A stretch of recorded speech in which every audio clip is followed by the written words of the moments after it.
Okay, so coming to growth and its assessment.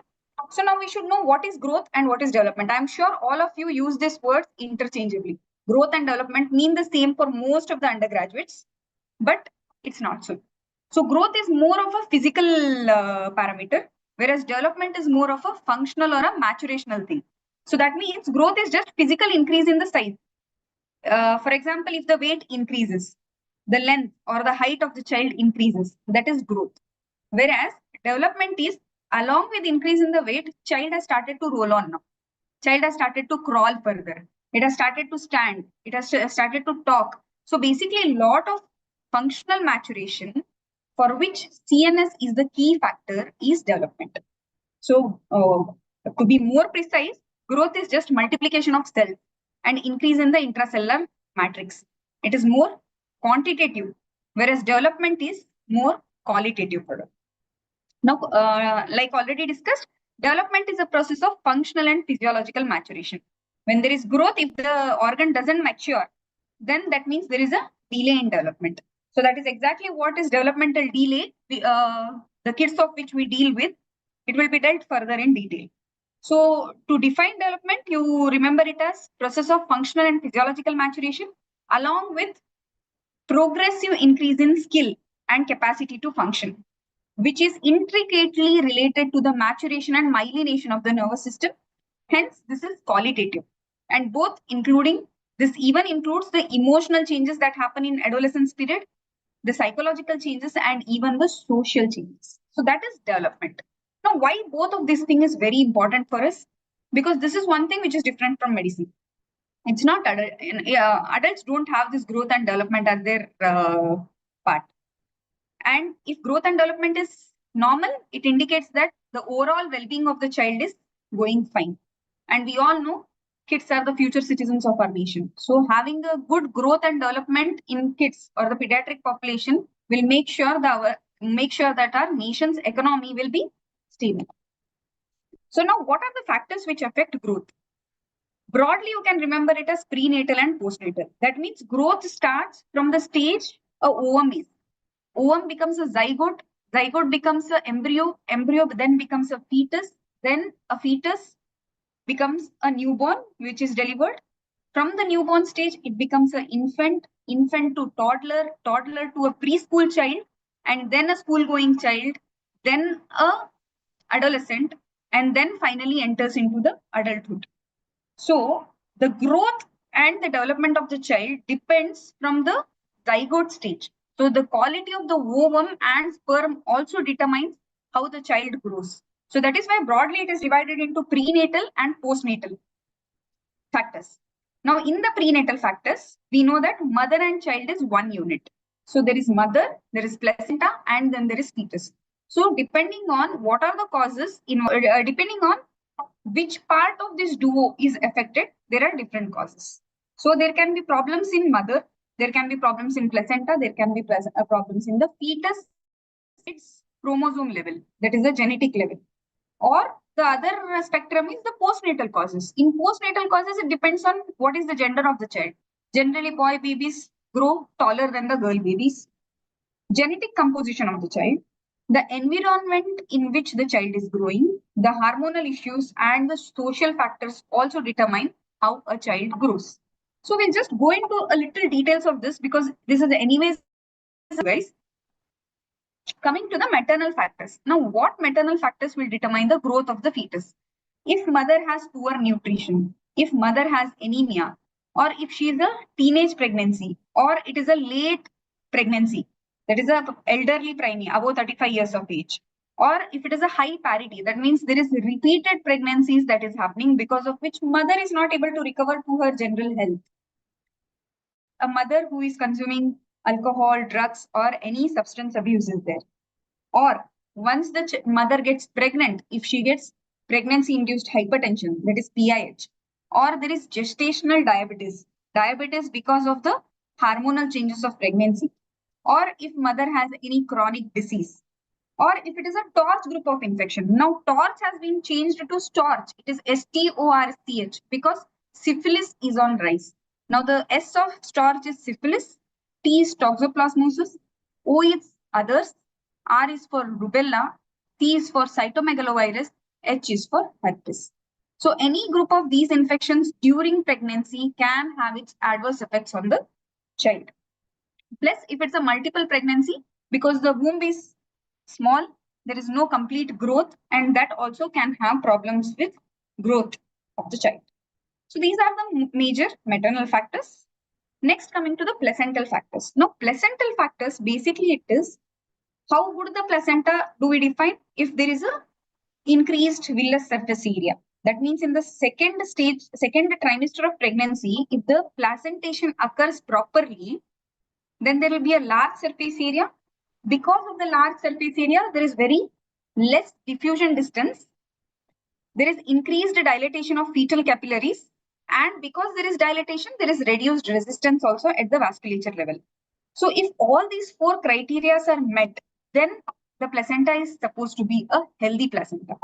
If any one of this gets affected, then it is a case of placental insufficiency, or it can be an aging placenta. So these are the placental factors that we see. Next, coming to the fetal factors.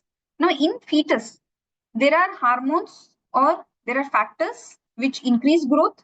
There are factors which inhibit the growth also. Now, growth promoting factors are insulin-like growth factors, epidermal growth factors, PDGF, that is platelet-derived growth factors, fibroblast growth factors, etc. And also the transforming growth factor alpha is growth promoting, whereas the counterpart of it, that is TGF beta, is a growth inhibitor. Now you should understand one thing, that from a zygote, from a single cell stage to a complete newborn, when it is happening, there are things that has to be suppressed, there are things that has to be enhanced. So we need a perfect balance of growth promotion as well as growth inhibition. To make you understand, the best example would be the anti-Mullerian hormones. Now, by itself, a fetus always becomes a girl child, unless there are anti-Mullerian hormone that is released, because of which the gonad turns out to be a further testis, and then the male development happens. So, okay, fine. So, yeah. So, like I was talking, if we talk about the factors affecting growth, we will broadly classify them into prenatal and postnatal causes. Prenatal causes, because mother and child is one duo, we have maternal cause, we have placental cause, and then we have fetal causes. And then postnatal, we have other causes, which we'll be discussing soon.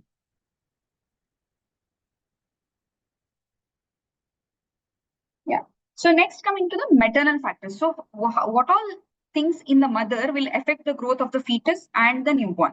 So if mother has poor nutrition, if she has anemia, or if she has had repeated pregnancy with a small gap, so the recommended gap between 2 kids is 2 years now.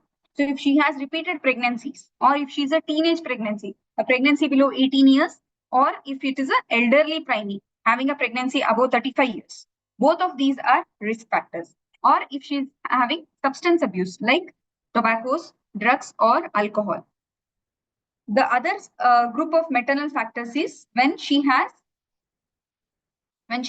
issues related to the pregnancy, like pregnancy-induced hypertension, gestational diabetes, a chronic disease, then a torch group of infection. Like I already told, torch is changed to starch group of infection now. So syphilis, because it is on rise, we have changed it to starch. So S is for syphilis, T is for toxoplasmosis, O is for others, R is for rubella, C is for cytomegalovirus, H is for herpes. So this starch group of infections, especially when it is there in the first trimester, it affects every organ of the fetus, because of which we have a severely growth restricted child in utero. For example, like if I can tell you, generally a fetus weighs around 1 kg at 28 weeks. But if you have a child who is delivered at 38 or 40 weeks, but it is still 1 kg. So that is an example of a severely growth restricted child. So most common infections in India being starch group of infections. Then is multiple pregnancy. If there are twins and triplets, definitely the space is less. There are the nutrients are shared. So that is why the overall weight is generally a little less. Next, coming to the placental factors. So when do we call a placenta as a healthy placenta? That is the 4 points that you can see on your left hand side. So the first point being increased villus surface area, decreased diffusion distance. So that means in the second wave of placentation that happens around 20 weeks, 18 to 20 weeks, the placenta is so transformed that it becomes a low resistance vasculature. So less resistance, mother's blood flows easily. And the second point then becomes the thinning of the membranes. So there is a decreased diffusion distance and the fetal vessels dilates rampantly. So all these 4 factors, that is increased surface area, the decreased distance because of the thinning, plus the increased dilatation of the fetal vessels and decreased resistance of the vasculature, all of this, if it is adequate, then it is called as a healthy placenta. If any of this gets affected, then it is an example of placental insufficiency. The other spectrum is aging placenta. That means if the placenta starts separating or starts getting calcified early, then we call it as a aging placenta. So these placental factors also can contribute to poor growth in a fetus. Next, coming to the fetal factors. Now in fetus, there are different factors which affect. One is hormones, which we'll discuss soon. The other one is growth promoting factors and growth inhibiting factors. Now we should understand one thing, that the fetus which is formed from the zygote, which is the single cell stage, to a complete development of a newborn who is born around 2.5 to 3 kg at birth, there are various things that happen and that get suppressed. Meaning, for example, if a male child has to be born, the genitals should be stimulated with anti-Mullerian hormone, which is an inhibitory factor, which will make sure that the female genital reproductive system doesn't grow. Meaning, both growth promoting as well as growth inhibitory factors are equally important for adequate growth of the fetus. The growth promoting factors being insulin-like growth factor 1 and 2, epidermal growth factor, which is basically related to your respiratory system and skin. The TGF-alpha, that is transforming growth factor alpha, is a growth promoting factor specifically for maturation of abdominal organs. The PDGF, that is platelet derived growth factors, the fibroblast growth factors, and many other growth factors. Whereas the counterpart of TGF, that is TGF beta, is more associated with inhibitory effects. So growth inhibitory factors. The best example of a growth inhibitory factors is anti-Mullerian hormone, which decides what gender the fetus takes. Then is the inhibin family of proteins. So these are the growth promoting and growth inhibitory factors in fetus. Next, coming to the fetal hormones. Now, when multiple studies were done, we have found that growth hormone is very rich in a fetus. But we also compared that a child who was in later life diagnosed with growth hormone deficiency did not differ much from a normal child at birth, meaning that growth hormone, although it is in the highest amount in the fetus, it barely affects the growth of the fetus. Growth hormone is more associated with the growth of a infant, that is soon after birth. How the child grows depends a lot on growth hormone. However, the fetal growth, how well the child grows within the womb, depends on insulin, thyroxine, and glucocorticoids. Now, that is the reason why we have universal thyroxine screening, universal TSH screening, because all kids with congenital hypothyroidism will have problems with growth.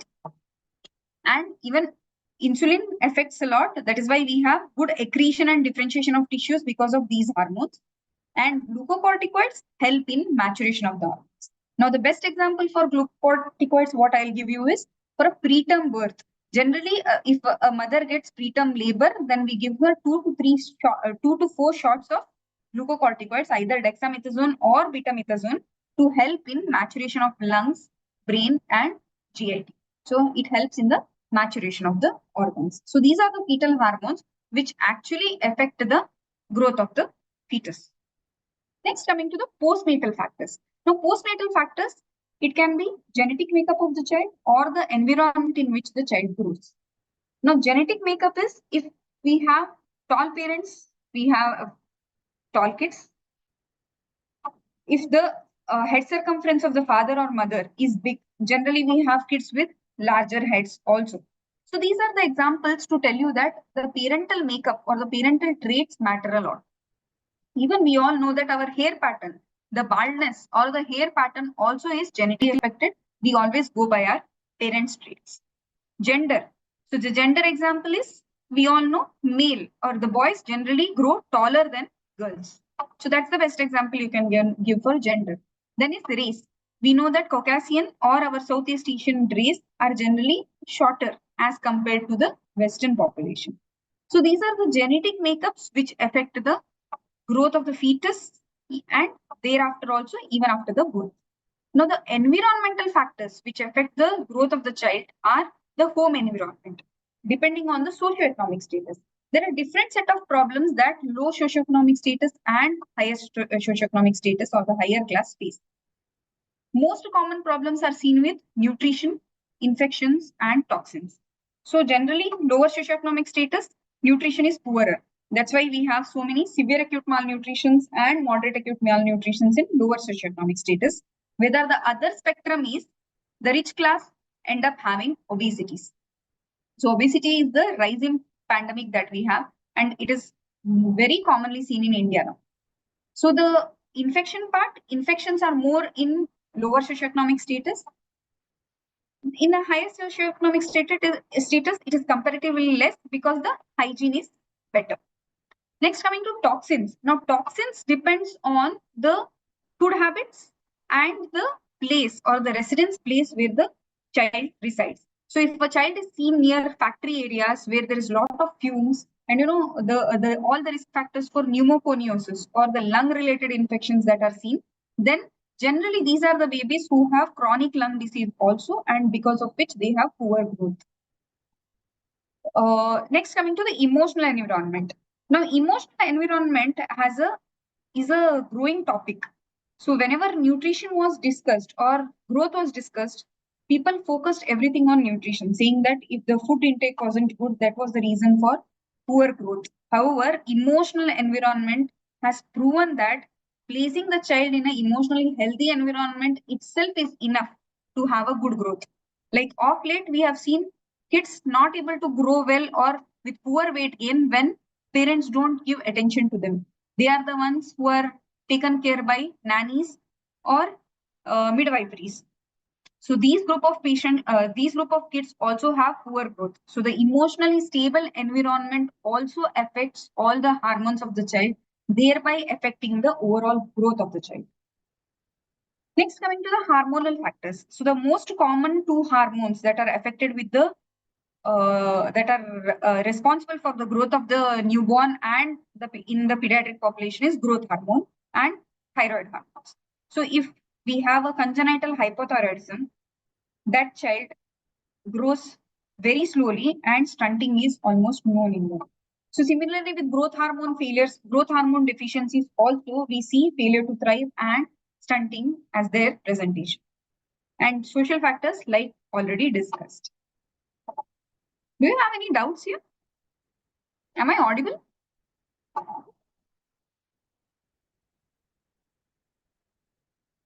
So just as an example, I have put up this slide that is due to the genetic makeup itself, a child can be short stature or a tall stature syndrome.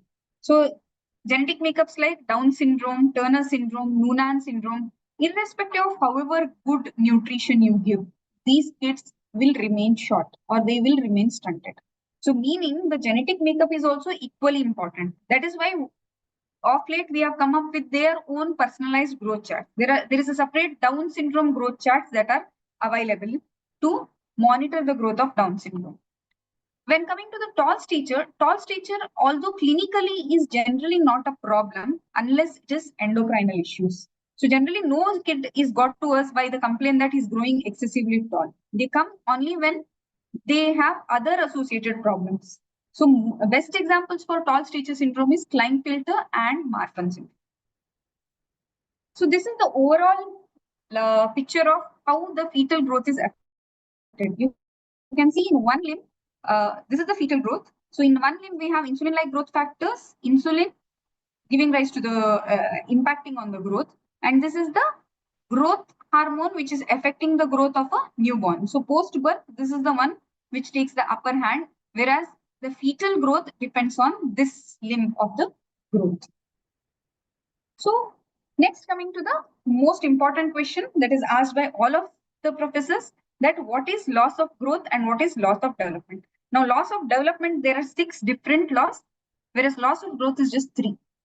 So we'll stick to growth today.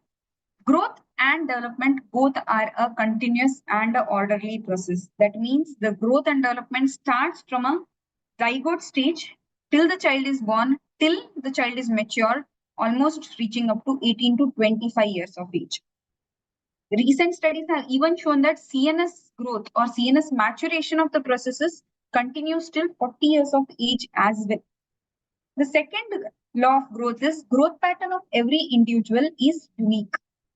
And the third law is different tissues grow at different rate. We'll go into details of these. So what is the different phases of growth? Now, growth doesn't mean there's just only upward, that is only acceleration. There are different phases of acceleration, deceleration, and even steadiness. Like you can see in this chart, this straight line is the length or the crown heel length of the fetus. So crown heel length rises rapidly till almost 20-25 weeks, post which it slows down. That is when the weight takes over. So weight starts increasing very well after 20 weeks of age. And the same thing with the infant and child also. So infant has a very high growth velocity in the first 2 years of life, after which it slows down just to have a second peak at puberty. So depending on what is the age of the child, there can be acceleration, there can be a deceleration, and there can be a steady state. So generally, a mild deceleration is seen in second year of life, and then between 6 to 9 years of age, it is generally a steady state, only to have another accelerating peak at puberty.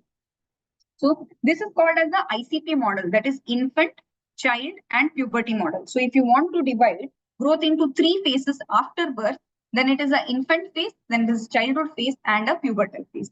So infant phase, there is rapid growth. There is always a rapid growth. That is why a child who is 3 kg at birth becomes almost 9 kg at 1 year. So there is a rapid growth in the infant phase. In childhood phase, this is a little slower. You see only 2 to 3 kg gain after 2 years of age. And in the pubertal phase, it again spikes. Okay, so the best way to remember this is ICP model, that is infant, childhood, and puberty. Why do we have to remember this? Because infancy is basically affected with your hormones. Childhood is affected with both hormone as well as nutrition. Puberty is also more hormonal based growth. So what is the predominant control? Like I said, infancy, there is nutrition and growth hormone. Childhood, it is more of nutrition and growth hormone again with thyroxine, and pubertal is more growth hormone. So what is the second law is different tissues grow at different rate and they have their unique properties.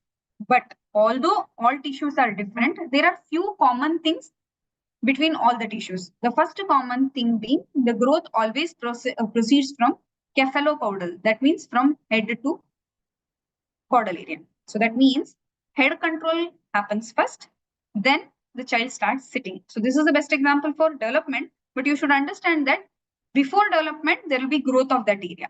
So there should be a good growth of the neck muscles, good weight gain for neck control and rollover to happen. Similarly, in the child, we have growth from cephalocaudal to proximodistal. That means the proximal muscles will get strength more first, followed by distal. So this is how the growth continues. So it is cephalocaudal and then the proximodistal way of growth and development. This is common for both growth as well as development. Third is the different tissues growing at a different rate. The tissues are grossly divided into CNS. Now, we all are familiar with this word of 1,000 days of nutrition. Everyone talks about this 1,000 days. So what is this 1,000 day of nutrition? 9 months of pregnancy plus first 2 years of life. Together comes up to 1,000 days of nutrition, because around 85% of the brain growth happens within first 2 years of life. And by 5 years of age, almost 95% of the brain growth is done. So that is why you can see here in the first 5 years of life, the brain growth is happening very rapidly. And after 5 to 6 years of life, between 6 to 12 years of life, the lymphoid growth happens a lot. That is why you see all the tonsillitis, adenoiditis after 5 to 6 years of life. So the lymphoid growth is at its peak between 6 to 12 years of age. The general growth follows a sigmoidal curve. You can see in the first few years, that is up to 2 to 3 years, it is very rapid, then has a steady state, and then again at puberty it peaks. Whereas if you take the reproductive organs, they are almost dormant till the pubertal spurt happens. So this is the third law of growth. Now, why are we so much concerned about growth? So what is the consequence of poor growth that we have? If a fetus doesn't grow well, then that fetus is predisposed or is at more risk of having all adult onset diseases like hypertension, diabetes, chronic kidney disease, and many other adult diseases. Now, this was almost confirmed with various studies and is given the word Barker's hypothesis, meaning if we have an intrauterine growth restricted baby or a small for gestation baby at birth, that child has nearly very high risk of having type 2 diabetes, asthma, coronary artery disease, chronic kidney disease, and other adult onset lifestyle disorders also. So this was the Barker's hypothesis. At this moment, I will also ask you, what is Pedersen's hypothesis? Anybody wants to answer this? What is Pedersen's hypothesis?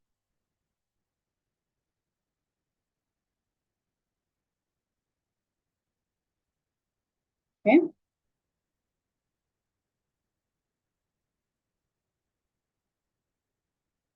What is Pedersen's hypothesis?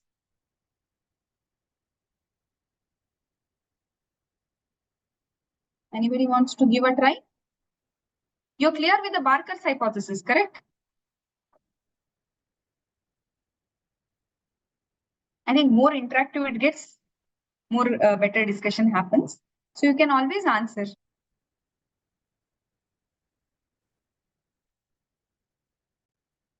All right. So Actually, yeah, is anybody talking? it's related to fetal hyperglycemia. Although maternal insulin cannot pass through placental circulation, glucose hyperglycemia in the mother due to diabetes, due to old diabetes, glucose will pass to the fetal circulation, and then their fetal pancreas will get stimulated to produce more insulin. Correct. After delivery, again, hyperglycemia in the fetal circulation will not be there, but hyperinsulinemia will be there and will cause all the complication. Correct. So but I don't exactly. know how this is related to growth in the future. It will be correct. See, it's still not proven to be the growth factor in future, but how it affects the fetal growth is, like you said, there is maternal hyperglycemia leading to fetal hyperglycemia. Now, fetal hyperglycemia causes fetal hyperinsulinemia, and we all know that insulin is an anabolic hormone. So what this extra insulin will do, it will increase the fatty tissues around the shoulder blades, giving rise to shoulder dystocia picture. And that is one of the major risk factors for a perinatal period, because there are so many complications associated with this kind of birth. Plus, like rightly you have told, soon after birth, now the hyperglycemia disappears, but the insulin takes a long time to clear. Insulin can take as long as 28 to 30 days also to clear. So during this time, this child is prone for hypoglycemia issues because the insulin is very high. The child's glucose will be very less, and we all know glucose is very important for cerebral autoregulation also. So indirectly affecting the brain growth of the child. So that is why Pedersen's hypothesis is also very important. So the moment mother is diagnosed with diabetes mellitus or gestational diabetes mellitus, her control matters a lot. Her glycemic control matters a lot, so that the child's growth is not affected. Okay, so remember these two hypotheses, that is Barker's and Pedersen's hypothesis, which is important for the... Can I get the Barker's hypothesis? Can you repeat, ma'am? It was fast. I couldn't note it down. Okay, so Barker's hypothesis says that the onset of adult onset diseases like diabetes, hypertension, chronic kidney disease, chronic renal disease, asthma, and other things in the adult that starts is somewhere related to the fetal growth. And when we searched back and when we did many studies, it was proven that those babies who were born low birth weight or those who were IUGRs, that is intrauterine growth restricted babies, were the ones who proceeded to have adult onset diseases when they became adult. Saying that diabetes, hypertension, and other lifestyle related disorders that we talk about, they also have their genetic makeup or the responsible things dating back to the fetal growth. Am I clear now? So Yes, ma'am. Got that. So having So a fetal can we tell IUGR, fetal IUGR, low birth weight baby, or any other consequence in poor consequence having poor growth in the childhood will have diabetes, hypertension, obesity, and other metabolic syndrome early in adulthood. exactly. So that is it. Okay. Because it's Thank you. against our expectations, right? Having a low birth weight child, we generally think that child will be lean, will not have any much Yes. problems, all of that things. But against the expectations, they are the ones who are prone for all the adult onset lifestyle related disorders also. So it was not just lifestyle, it was dating back to their fetal growth also was proven. So this is Barker's hypothesis. So it is the fetal origin of adult onset disease. Understood, ma'am. Thank you, ma'am. Okay, so remember these two hypotheses. Now coming to periods of growth. So like I told, there is accelerating phase, there is a decelerating phase, and there are the growth spurts also in between. It is never a uniform curve that we have. So you should remember these terminologies. When do we call it as a ovum? So ovum which is released will fuse with a sperm and then become a zygote. And then that zygote will be called as ovum till 2 weeks. And then it is embryo. It is called as embryo between 3 to 8 weeks. It is called fetus from 9 weeks to birth. As soon as the child is born, it is called a newborn. That is first 4 weeks after birth. First 28 days is called as a newborn. Again, it is further divided into early newborn and late newborn. So early newborn is below 7 days. Late newborn is after 7 days of life. Then what is this perinatal period? Now perinatal period is from 22 weeks of gestation to 7 days after birth. This is highlighted because there are so many events which can happen between this time and have a major impact on the newborn. That is why this is highlighted. As we go on further in our lectures, we'll get to know why it is important. Okay. So a newborn till 28 days of life, then it is called as an infant till 1 year of life. From 1 to 3 years, it is called as a toddlers. So toddlers have experimenting habits. So they'll experiment everything. They are able to walk now. Everything they'll try to experiment with their mouth. And that is why we have most of the foreign body aspirations between 1 to 3 years. That is the toddler age group. And even choking with the different toys and the batteries can happen in this group, age group. That is toddler age group. Now, from 3 years, till the child goes to school. So now the new school age limit is 5.5 years. So that age, 3 to 5.5 to 6 years, is called as a preschool period or a preschool child. The school age child is 6 to 12 years. The moment child is in 11 or 12 years, it is the starting of early adolescence. So if you want to remember broadly, adolescence can be divided into early, middle, and late. So early adolescence is between 10 to 13 years. 14 to 16 years is middle adolescence and late adolescence is 17 to 19 years. So these are the terminologies that you have to remember. So if you know now that we have discussed growth, what is growth? How is it different from development? We have discussed all the factors that affect the growth.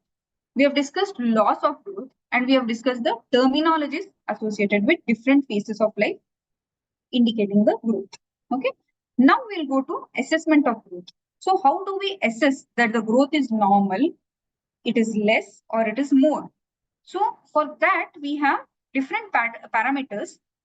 As soon as the child is born, we have different parameters that we can use to find out whether growth is proper or not. So why is this important? To find out abnormalities of growth and correct them early. We know now that the smallest thing, if unaddressed in the newborn period or in the pediatric age group, can have a bigger impact in the adult age group.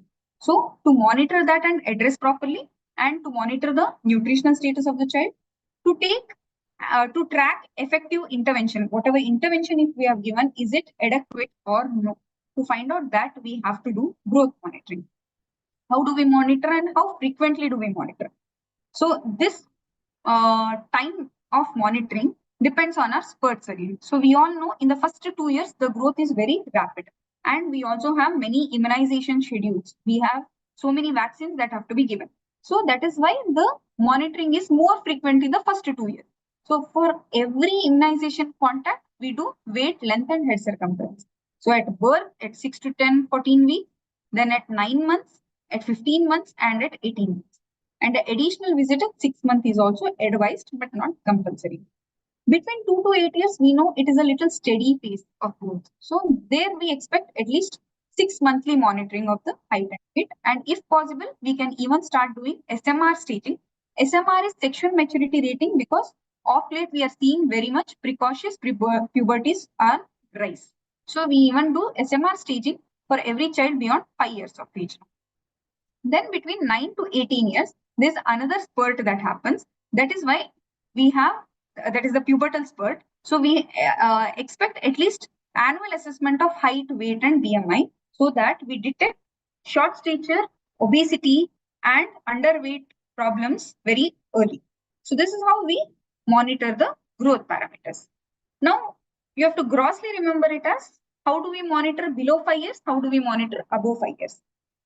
Because for below 5 years, the growth charts that we use is WHO growth charts. Above 5 years, there is no WHO growth charts because the WHO growth chart was done after a study. That study was restricted only till 5 years of age. So above 5 years, we have only our Indian standards, that is IAP growth chart, that is Indian Academy of Pediatrics growth chart. So what are all the parameters below 5 years that we monitor? So one is weight, another one is height or length, head circumference, weight for height, and mid-upper arm circumference. Along with this, if we want, we can even do chest circumference, upper segment, lower segment ratio, and arm span as well. We'll discuss about this in detail. So above 5 years, we do only 3 things: height, weight, and BMI. And if there is any developmental delay, if there is any microcephaly in the child, then we do head circumference also. And we do a upper segment, lower segment ratio when there is a short stature. And also arm span is done mostly when we suspect tall stature. So how do we do all of this? So how do we measure weight? We all know this is the era of electronic things. That means even the minute difference of weight, even 10 gram, 15 gram weight difference also makes a difference to us. So we try to measure weight using electronic weighing scale with a minimum difference of minimum detectable difference of 100 grams. How do we do it? We generally use a naked child. We with minimal clothing or naked child. If we are using diapers, we subtract the diaper weight later on from the child. This is one method. Second method is tarring. That means if we are in a remote place, we use tarred machines where mother is made to stand, then we make it 0. So this is a tarring. Then we ask her to hold the child. So that will tell us the weight of the child. So grossly, you have to remember that weight, the birth weight doubles at 5 months, it triples at 1 year, and it quadruples at 2 years. If you remember this, it's very easy to answer in the practical examinations. There are different formulas which are there. You can read that also. But at least if you're able to tell that it quadruples at 2 years and 2 years onwards, till the pubertal growth spurt, it is roughly 2 to 3 kg per year, then also your answer will be acceptable. So between 0 to 3 months, we have 25 to 30 gram per day growth.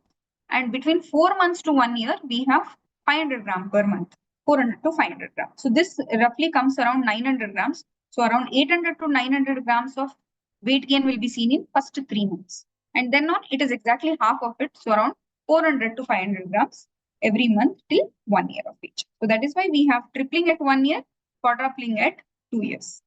Next, coming to the length or height measurement. So now you should understand that we use the word length below 2 years and we use the word height above 2 years. How do we measure length? We measure the length using a infantometer. So this head end is fixed, the foot end is mobile.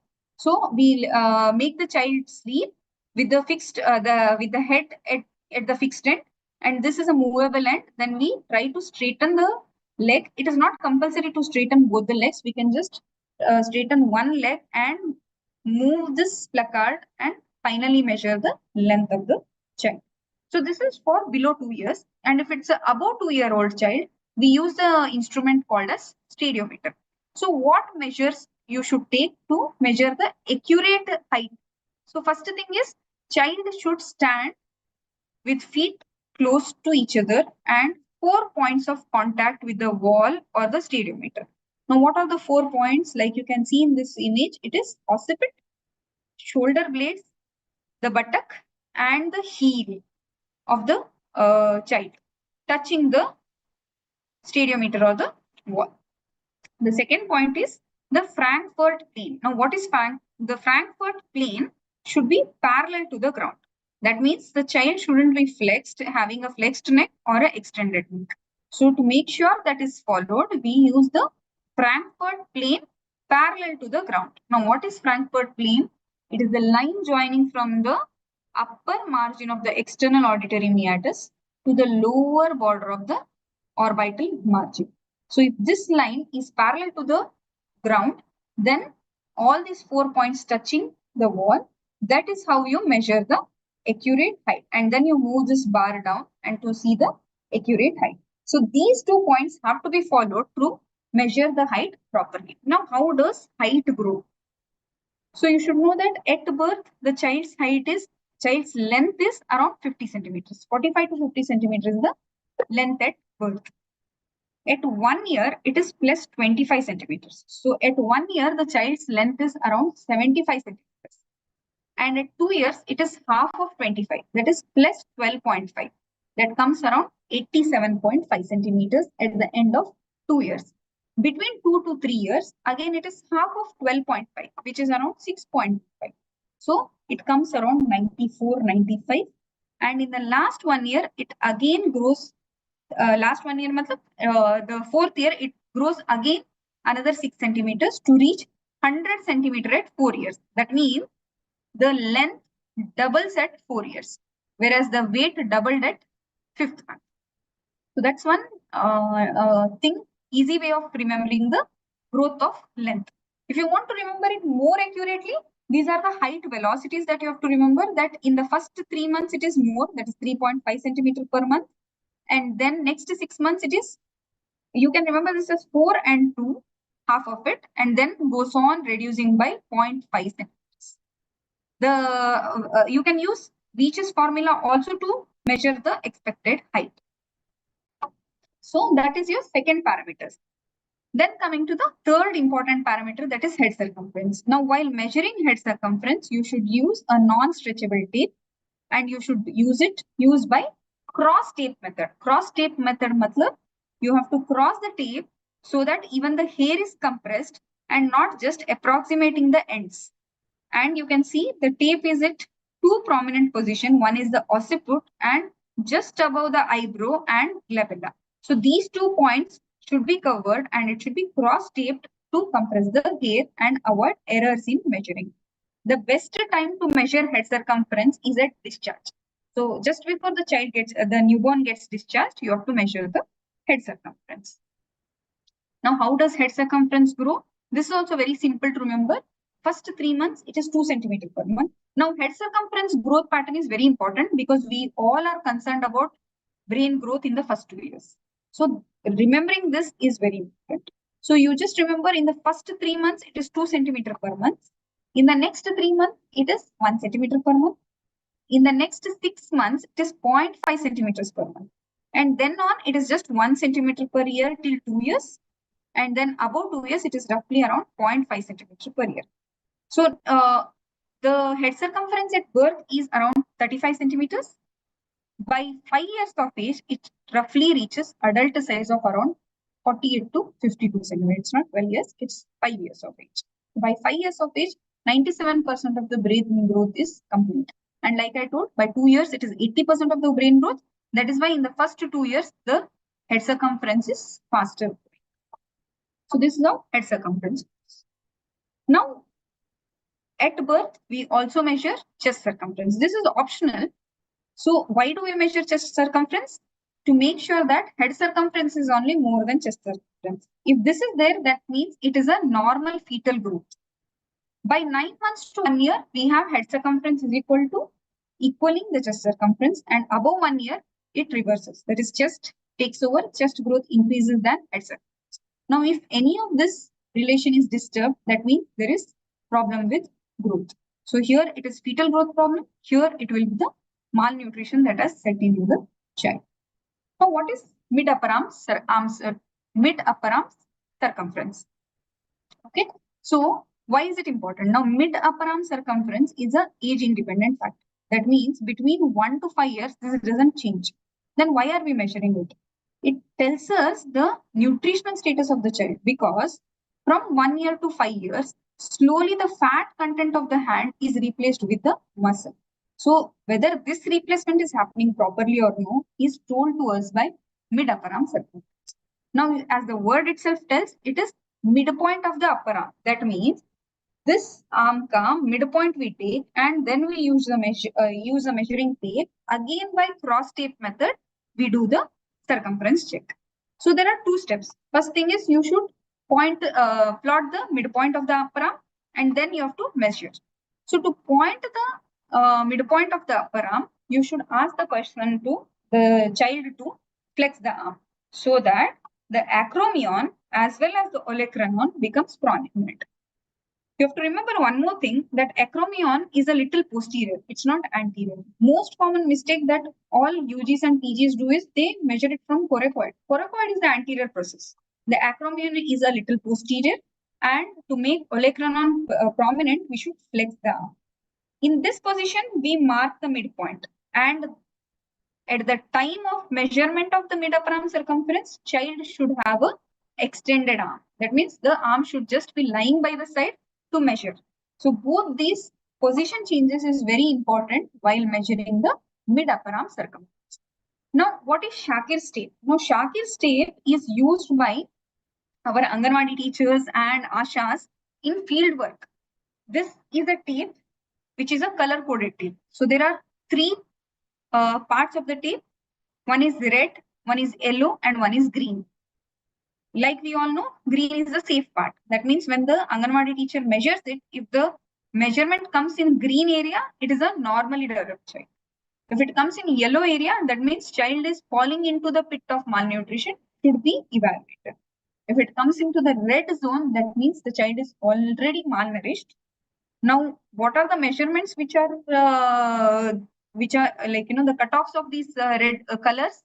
So above 12.5 is normal. That is the green area. 11.5 to 12.5 is the yellow area. Below 11.5 centimeters, if it is there, then it is the red area in the Shakir's tape. Next, coming to the arm span. Now, I put this image because whenever we ask our UGs and PGs to measure arm circumference, they make the child stand and they use a tape to measure from here to here. It's not that, that's not the method how you have to use it. You have to ask the child to stand against the wall, mark the middle finger on both the sides, then ask the child to move ahead. Then you have to use the tape and measure it against the wall, not against the child. So when you measure it against the wall, that is what is the accurate measurement of arm span. Okay. So an arm span is generally less than the height.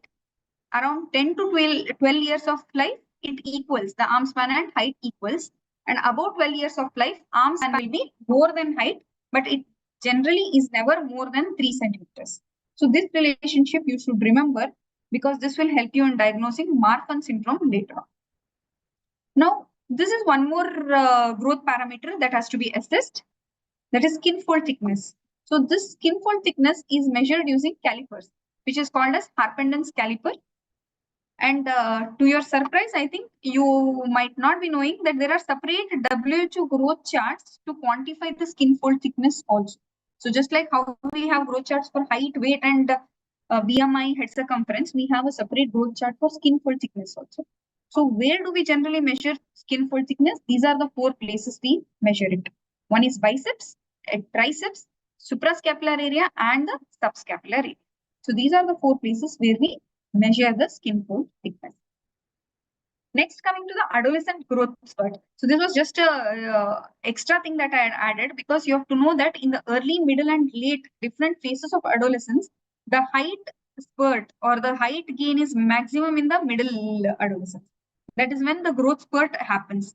The early and late are slow with respect to both weight as well as height. And you can see the Tanner staging, the SMR staging is also 3 and 4. That means the growth spurt has begun. Next, coming to what extra things do we measure when we are suspecting short stature. So say your height measurement is there and you have plotted it in growth chart and it has come below -2 standard deviation and you're strongly suspecting short stature. So when you want to label the child as short stature, you have to do mid-parental height.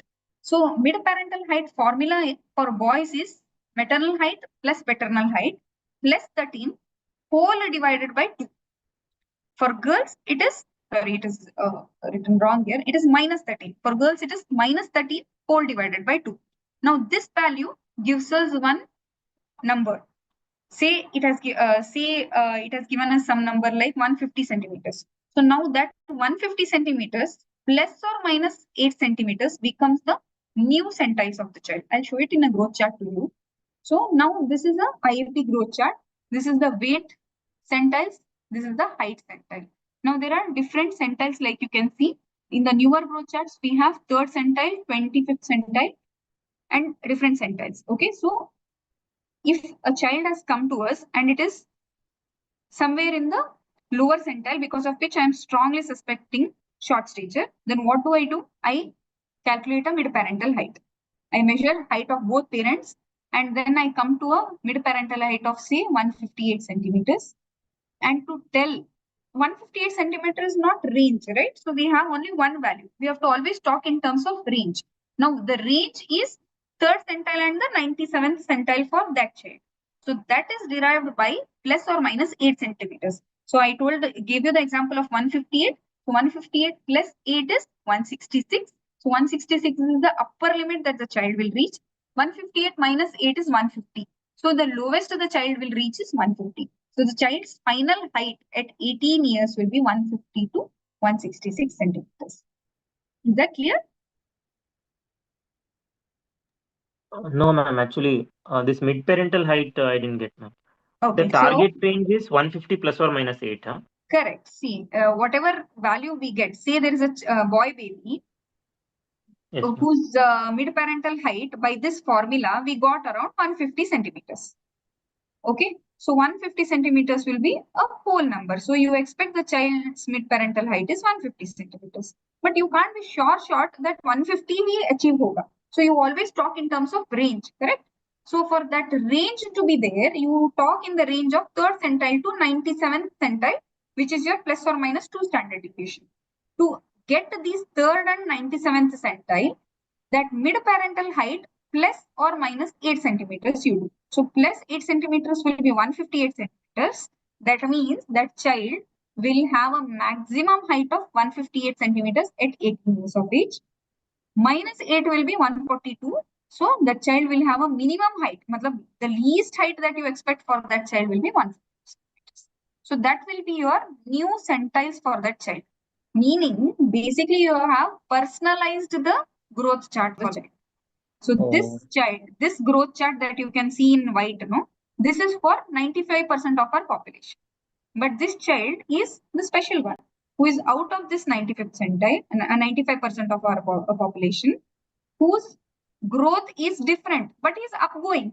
So as long as he is upgoing and he is in his physiological limits, it is normal for us. So we need to personalize the chart for that child. Exactly. So any child whose height is below 3rd centile mark, you personalize the chart.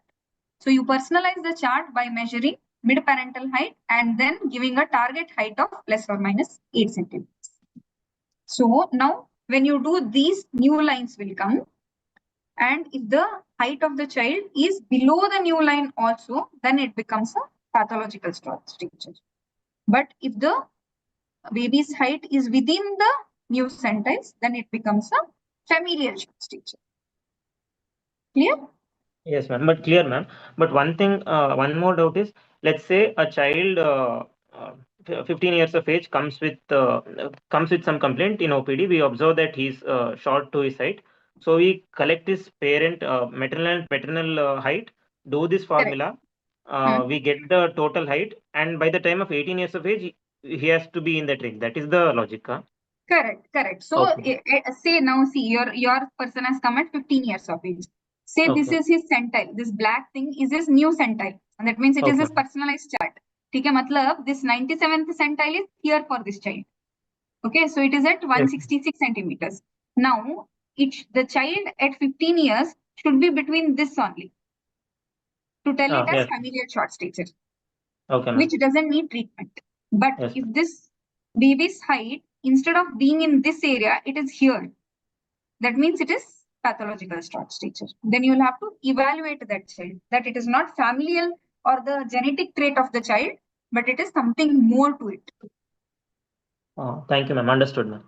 Correct? Okay. So this is how you personalized the growth chart for every child. Clear? So one more parameter that we measure in all short stature is upper segment and lower segment ratio. You just remember that upper segment is from the head to the sitting height, so till the buttock, or more precisely to talk, from the symphysis pubis to the heel is your lower segment, and from the total height, if we minus it, it becomes the upper segment. So why this is important? Because depending on the cause of the short stature, if there is something which affects only the axial skeleton, then only upper segment will be affected. The appendicular skeleton will be normal and the lower segment becomes normal. If there is something which spares the axial skeleton, like in achondroplasia, where the trunk of the person is normal, however the limbs, upper limb and lower limb will be short. So in that case, your upper segment will be normal and lower segment will be short. So to derive those kind of things, we have to measure upper segment and lower segment ratio in cases where we suspect short stature again. So you just remember this relationship. At birth, it is 1.7:1. At 3 years, it is 1.3:1. At 7 to 10 years, 10 years is the upper limit. At 7 to 10 years, it is 1:1. You can quote Nelson for this. Many people tell it as 10 years only, but that 1:1 ratio can start at 7 years. So Nelson tells that it happens at 1:1. So this is how we have to remember the upper segment to lower segment ratio. Okay, this is basically to tell about the disproportionate short stature. So if you have short limbs, the causes are achondroplasia, hypochondroplasia, mesomelic dysplasias. If you have only trunk problem, then most common being MPS, that is mucopolysaccharidosis and mucolipidosis. So this will give us a lot of idea of the cause of short stature or the etiology of short stature. So grossly, you can remember all the parameters that we discussed as age-dependent or age-independent factors. Age-dependent like weight, height, head circumference, chest circumference. Age-independent factors like skin fold thickness, mid-upper arm circumference, upper segment, lower segment. Okay?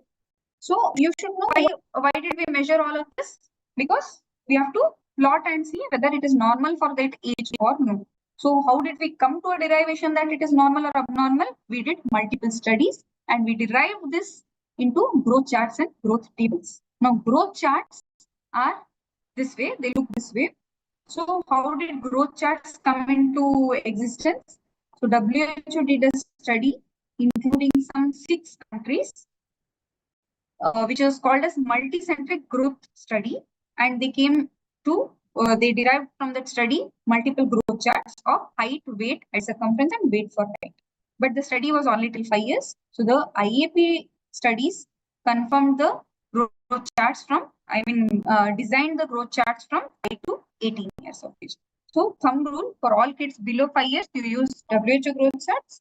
For all kids above 5 years, you use IAP charts. The 5 parameters which is compulsory for below 5 years is weight, length or height, head circumference, weight for length, and mid-upper arm circumference.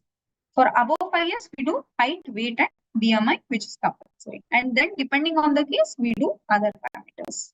Okay. So how WHO growth chart came into existence? Most important thing, what you have to remember from this is these 6 countries. So the best way of remembering it is BONGUI. That is your Bongu as a mnemonic. B is for Brazil, O is for Oman, N is for Norway, GU also Ghana, United States, and India. So this was one from each of the continents, and then they designed this growth charts. So when this growth chart was designed, they made sure they included kids who were on exclusive breastfeeding, who had a healthy environment with minimal infection and non-smoking. So most important part, what you have to remember as an undergraduate is this 6 countries, Wong-U is the mnemonic to remember it. Okay.